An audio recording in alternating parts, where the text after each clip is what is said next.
স্পর্ধা সারা বিশ্বের একটি জনপ্রিয় খেলা।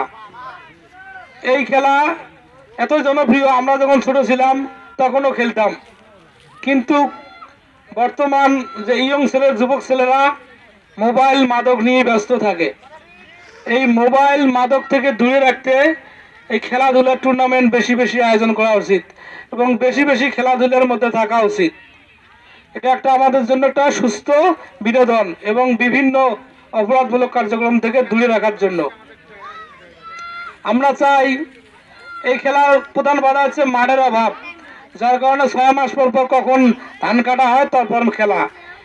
আমরা চাই যাতে মাঠ হোক, নিয়মিত এই খেলার আয়োজন করা হোক, এইখান থেকে এই খেলাধুলা প্র্যাকটিসের মাধ্যমে ভালো ভালো প্লেয়ার বাইর হোক, খেলাধুলা নিয়ে ব্যস্ত থাকুক যুবক সমাজরা, মাদক এবং মোবাইল থেকে দূরে থাকুক।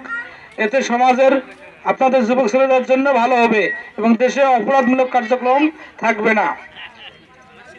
তো আমি এবারে বক্তব্যের জন্য শুভেচ্ছা বক্তব্য দিবেন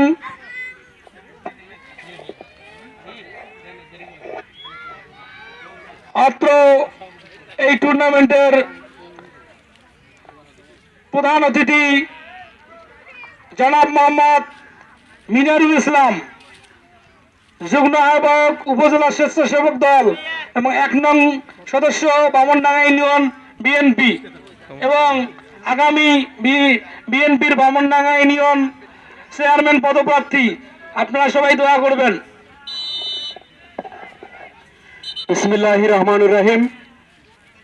তেলিয়ানিপাড় যুব সমাজ কর্তৃক আয়োজিত তেলিয়ানিপাড় ফুটবল টুর্নামেন্টের সম্মানিত সভাপতি জনাব মোহাম্মদ সেকেন্দার আলী মাস্টার, উপস্থিত জাতীয়তাবাদী যুব দলের যুগ্ম আহ্বায়ক জনাব মোহাম্মদ রফিকুল ইসলাম, উপস্থিত কৃষক দলের বামনডাঙ্গা ইউনিয়নের সভাপতি জনাব মোহাম্মদ আলম হোসেন, উপস্থিত নাগেশ্বরী উপজেলা ছাত্র দলের সদস্য শামীম রানা ও অত্র ওয়ার্ডের সভাপতি সেক্রেটারি সহ আমার সামনে উপবিষ্ট সকলের প্রতি রইল আমার সালাম।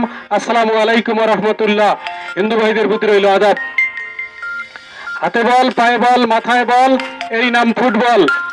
এই ফুটবল খেলা পৃথিবীর সবচেয়ে জনপ্রিয় খেলা, কিন্তু আসলে মাঠ এবং সামাজিক অবক্ষয়ের কারণে দিন দিন আমরা এই খেলাধুলা থেকে পিছিয়ে যাচ্ছি এবং যুব সমাজ, এবং শুধু যুব সমাজ বললেই ভুল হবে, শিশুরাও বর্তমান মোবাইলে আক্রান্ত হয়ে গেছে।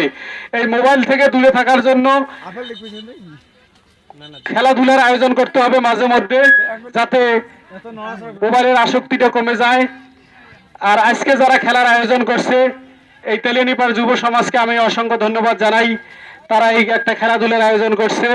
এই খেলাধুলা যেন সুষ্ঠুভাবে পরিচালিত হয়।